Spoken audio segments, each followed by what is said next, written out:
It's spring bulb planting time at the cabin, and I've got a nice big bag of daffodils.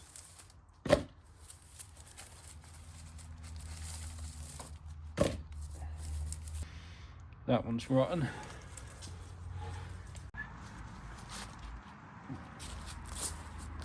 I thought it might be nice to plant them either side of this path so that it's marked out nicely in springtime.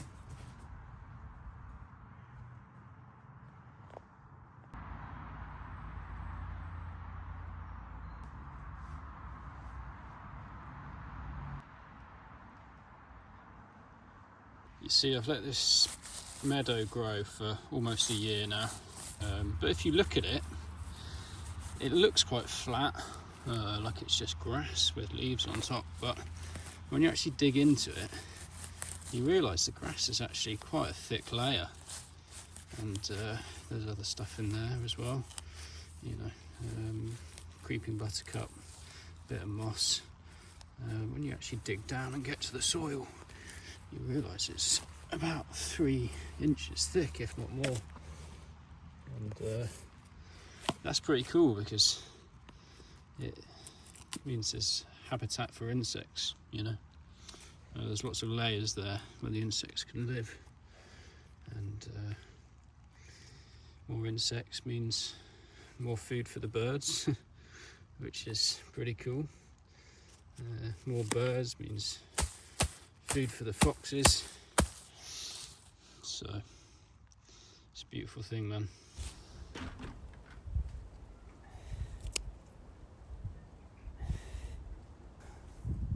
Oh, it is beautiful up here at this time of year.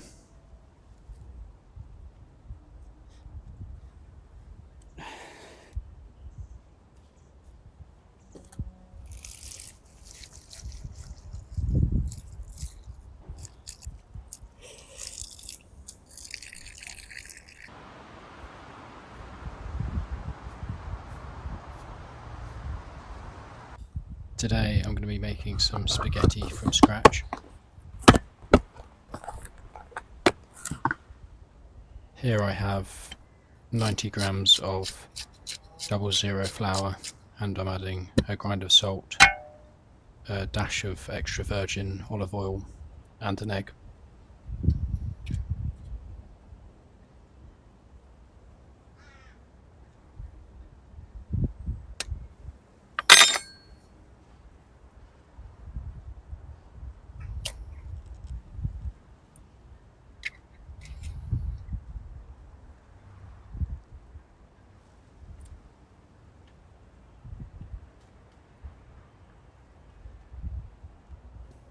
Next I mix it up until it's a fine crumb, and then knead it together until it's into a smooth dough.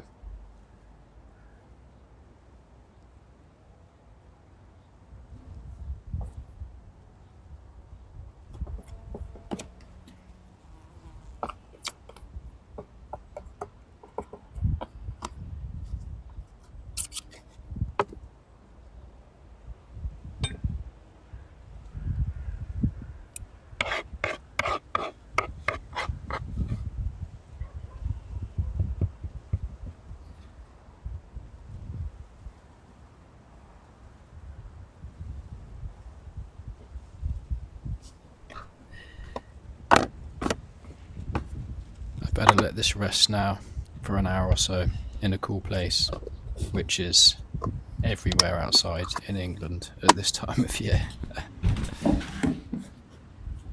This block of small leaf lime was very kindly given to me because I'm told it's a very good wood for carving, one of the best in fact. So I'm going to try and split it down into a more suitable size.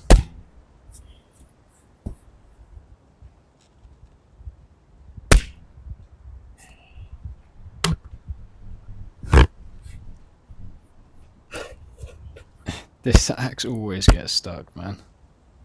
It's far too smooth.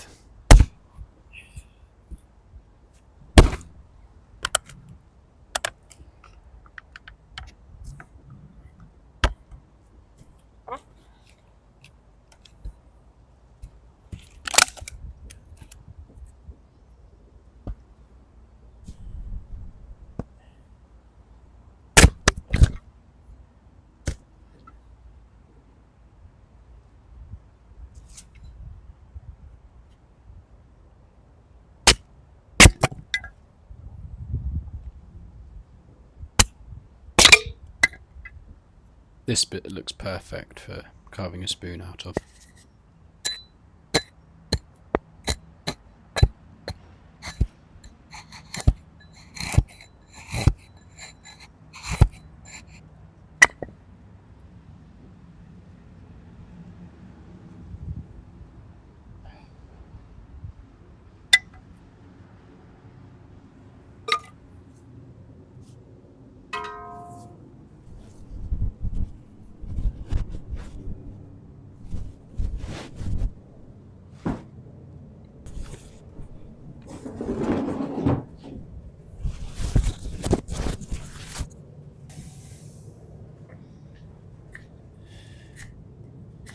Already I can see that this casts really nicely.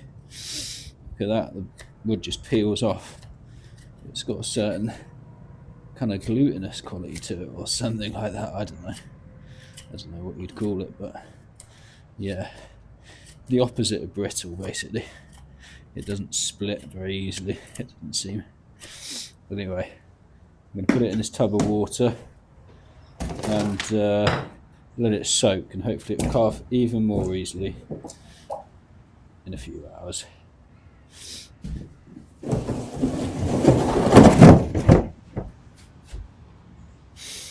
Now it's getting a little bit drizzly outside, so perhaps I'll roll the pasta out here in the cleanest corner of my cabin. Oh, a few pine needles on there for extra flavour, of course. But yeah, the dough's looking alright. It's nice and cool as well. So let's roll it out.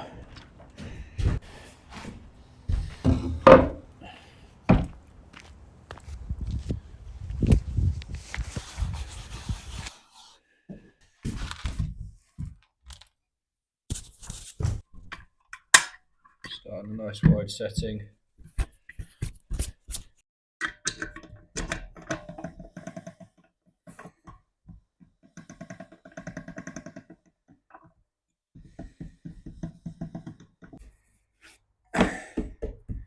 A little bit grainy. Maybe I should just let it sit for longer. So I let it sit for another hour, and now it's rolling out really nicely. Alright, it's looking pretty good.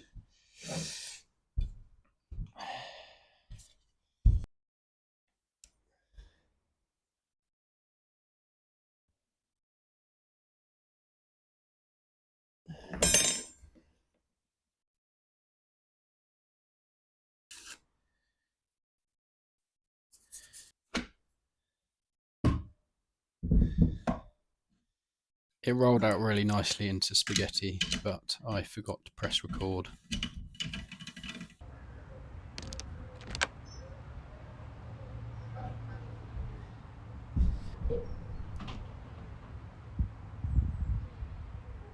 In goes some fresh water and a grind of sea salt.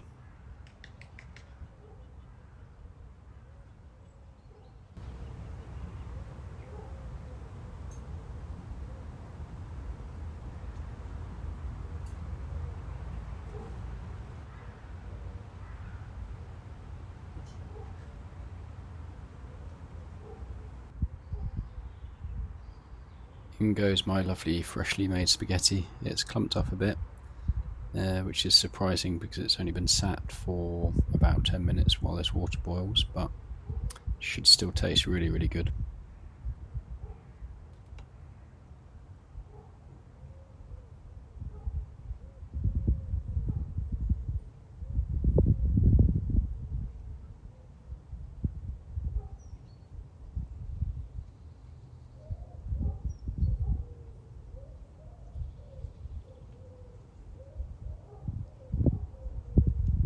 The spaghetti is almost cooked, so I'm adding in some fresh garden peas.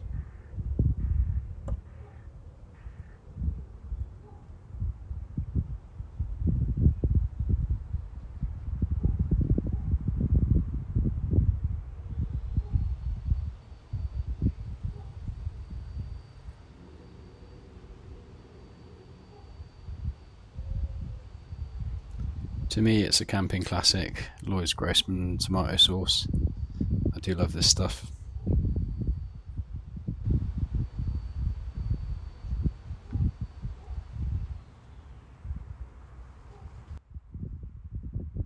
That is looking absolutely incredible. So I'll add some cheese. The amount of cheese to have on pasta, correct amount, is always the amount of cheese that's on it plus a little bit more cheese.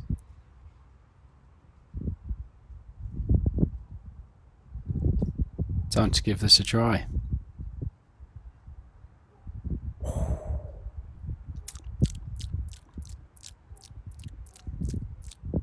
Oh, that's so good.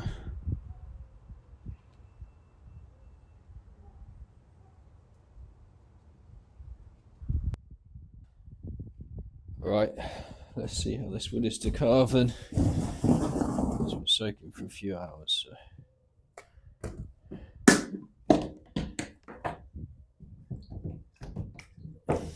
Hopefully it will have made a difference.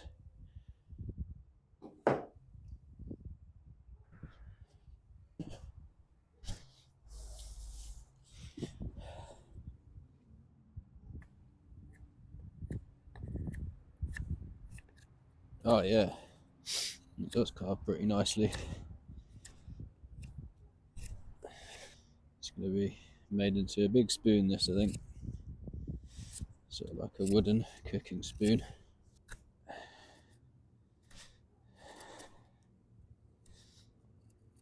Quite a lot of material here I've got to carve away.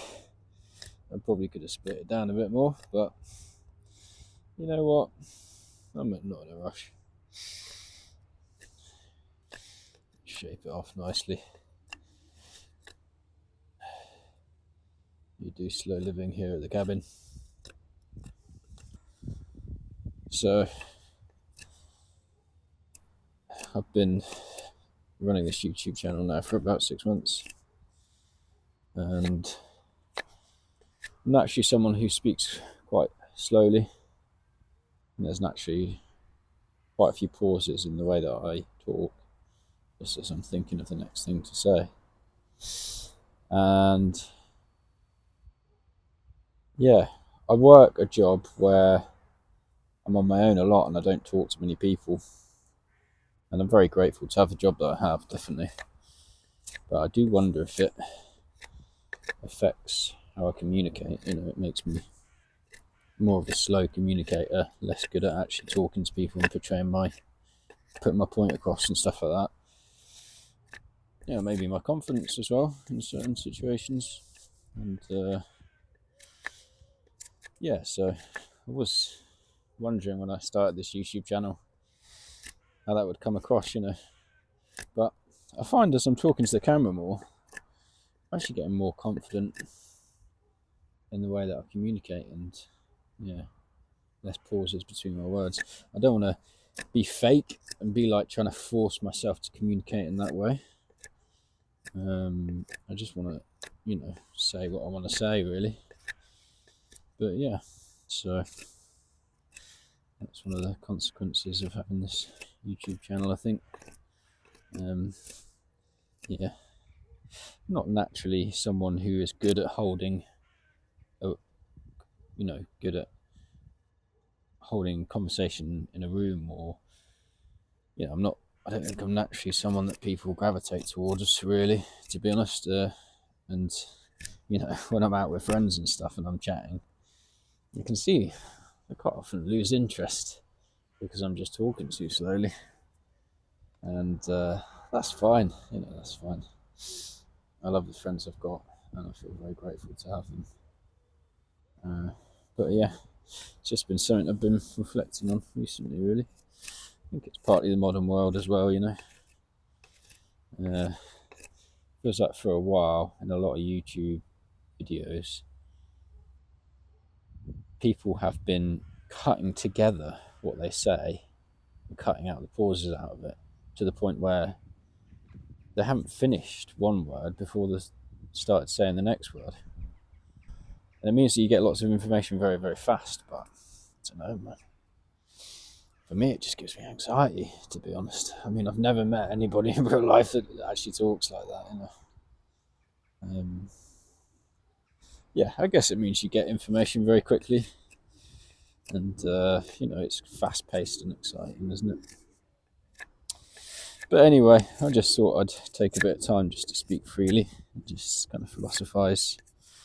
I think the media that we consume and how it communicates things affects how we communicate with each other. Of course it does. If you're sat,